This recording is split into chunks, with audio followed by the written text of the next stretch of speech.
था। लेकिन इस बीच कई बड़ी खबरें इस इन्वेस्टिगेशन के बाद सामने आ रही हैं, जहां पीएफआई पर लगे बैन को लेकर इस वक्त खबर यह भी है कि कैसे 3 राज्यों ने पीएफआई पर बैन की सिफारिश की थी। इस नोटिफिकेशन में खास तौर पर आपको बता दें, उत्तर प्रदेश, कर्नाटक और गुजरात राज्य का जिक्र किया गया है, क्योंकि यहां पर जिस तरीके से गतिविधियां देखी गई थी उसके बाद सवालों के घेरे में कई ऐसे ग्रुप्स थे, ऐसे गतिविधियां देखी गई थी जहां पर कई लोगों को रडार पर रखते हुए इन्वेस्टिगेशन कई महीनों से की जा रही थी। अब यह भी आपको बता दें, जिस तरीके से यूपी, कर्नाटक और गुजरात ने यह बैन की सिफारिश की थी, यह बताया गया कि कैसे पीएफआई देश के लिए बड़ा खतरा बनती गई। इसके सदस्य हिंसक गतिविधियों में शामिल रहे और अब 5 साल के बैन को लेकर ये जो बड़ी खबर आज आई है उसके बारे में इंफॉर्मेशन वॉल पर आपको बता दें, पीएफआई पर 5 साल का बैन, क्योंकि देश की अखंडता, संप्रभुता और सुरक्षा के लिए इसे बड़ा खतरा बताया गया है। तो ये तमाम बड़े वजह।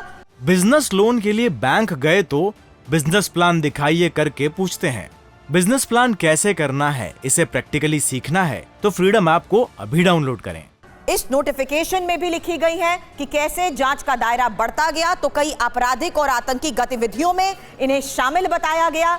बड़ी बात और बड़े सबूत खंगाले गए, क्योंकि देश की आंतरिक सुरक्षा के लिए कैसे ये बड़ा खतरा बनते जा रहे थे, इसीलिए कई बड़े लोग अभी तक की जांच में रडार पर रहे हैं। देश की शांति, सामाजिक सद्भाव को खराब करने की इनकी ये कोशिश कैसे कामयाब करने के लिए एक बड़ा नेटवर्क तैयार किया जा रहा था। एक समुदाय के कट्टरपंथ को बढ़ाने के लिए कैसे ये लोग एक्टिव थे, काम कर रहे थे अलग अलग राज्यों में। पीएफआई सदस्य किस तरीके से हिंसक गतिविधियों में शामिल रहे हैं, यह सबसे बड़ा सवाल। और एक कॉलेज प्रोफेसर के हाथ काटने में भी इनके शामिल होने की बात कही गई। साथ ही दूसरे धर्म की लोगों की हत्या करने में ऐसे कई लोग शामिल बताए गए हैं। आईएसआईएस जैसे कई वैश्विक आतंकी संगठनों से इनके संबंध, और साथ ही सिमी के सदस्य जो कि अब पीएफआई के साथ जुड़ गए। पीएफआई के सदस्य सीरिया, इराक में भी आतंकी गतिविधियों में शामिल रहे हैं। ये बड़ी बातें। दीपेश हमारे संवाददाता हमारे साथ बने हुए हैं। और दीपेश, मुंबई की खास तौर पर ऐसे बात करूं तो पुणे के अलावा मराठवाड़ा, ऐसे कई इलाके हैं जहां पर कई ग्रुप्स के एक्टिव होने के बाद बड़े सबूत हाथ लगे कि कैसे यहां पर भी एक नेटवर्क तैयार किया जा रहा था साजिश के तहत। जी बिल्कुल, देखिए, महाराष्ट्र दूसरा ऐसा बड़ा राज्य है जहां पर सबसे ज़्यादा पीएफआई के मेंबर्स की गिरफ्तारियां हुई हैं। 22 सितंबर को जो नेशनल एजेंसीज ने रेड की थी उसमें 20 से ज़्यादा लोगों को महाराष्ट्र से गिरफ्तार किया गया था। और कल जो रेड की गई लोकल पुलिस और क्राइम ब्रांच द्वारा, उसमें 40 से ज़्यादा लोगों की गिरफ्तारियां हुई थी। साथ ही कई लोगों का ऐसे भी लोग सामने आए हैं जो नुपुर शर्मा का जब इंसिडेंट सामने आया था तो उस वक्त भी वो लोग सामने आए थे और नुपुर शर्मा का विरोध किया था, और जो नुपुर शर्मा का समर्थन कर रहे थे उनको धमकी देने के मामले में भी वो लोग सजा याफ्ता थे, उनकी तलाश जारी थी। ऐसे लोगों की भी कल गिरफ्तारियां हुई थी।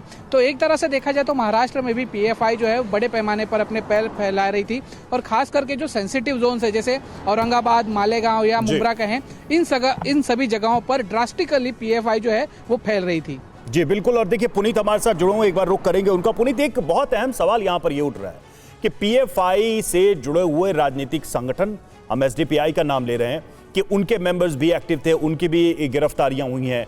वैसे संगठन चुनाव आयोग से संबद्ध भी हो जाते हैं, रजिस्टर्ड भी हो जाते हैं। ये भी जानकारी मिल रही है कि दिल्ली में उनका निजामुद्दीन में पार्टी ऑफिस है, लेकिन एक्टिविटी सारी केरल और कर्नाटक में है। सारा जो है एक्शन है वो उधर नजर आ रहा है। इस सवाल पर लौटूंगा। इस बीच हम ताकि लोग दे रहे थे, किरीट सोमैया की का बयान सुनते, देखते हैं क्या कह रहे हैं। फंडिंग हो रहा था।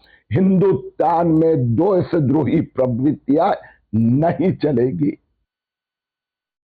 किरीट सोमैया साफ तौर पे कह रहे थे कि इस तरह की गतिविधियां भारत में नहीं चलेगी। पुनीत, वापस लौटता हूं तो यह सवाल उठता है कि पॉलिटिकल विंग्स बनाकर भी ये पीएफआई एक तरीके से एक्टिव था, और यह बड़ा ही हास्यास्पद है कि मुख्यालय दिल्ली में है और ये पार्टी पूरी तरह से साउथ में काम कर रही है, इसके नेताओं पर उंगलियां उठ रही हैं। कितना आसान या कितना ये इजी है ऐसे आउटफिट्स के लिए, ऐसे ऑर्गेनाइजेशन के लिए कि आप सोसाइटी रजिस्ट्रेशन करा लो, एनजीओज बना लो, आप पॉलिटिकल पार्टी बना लो?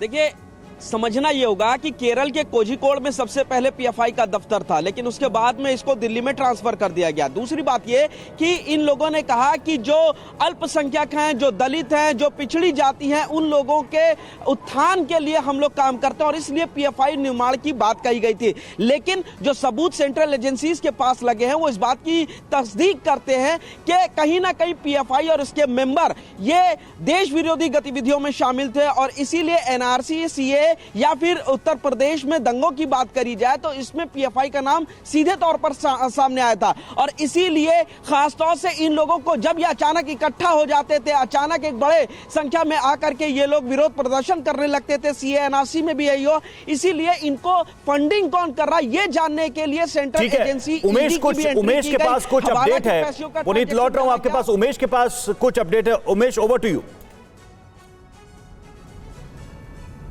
जी रवि, मैं आपको बताना चाहूँगा, कुछ दिन पहले ही मेरी एक एक्स डीजी से बात हुई थी जिन्होंने इस पर इन्होंने खासा काम किया है। उनका कहना था कि जो पीएफआई को टेरर फंडिंग हो रही है वो बाहर से हो रही है, विदेशों से हो रही है। लगभग 100 करोड़ के आसपास उस समय की फंडिंग हुई थी। मैं आपको 4 चीज़ें बहुत इंपॉर्टेंट बताना चाहूँगा कि नाम जरूर इसका पॉपुलर फ्रंट ऑफ इंडिया है, लेकिन इनका मकसद था किसी तरीके से घुसपैठ कराना, इसके अलावा धर्मांतरण कराना और इसके अलावा जो लब जिहाद है, लब जिहाद को बढ़ावा देना और चौथा जनसंख्या वृद्धि।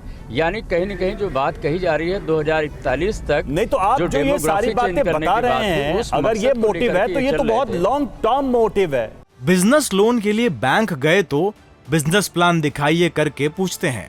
बिजनेस प्लान कैसे करना है, इसे प्रैक्टिकली सीखना है तो फ्रीडम ऐप को अभी डाउनलोड करें।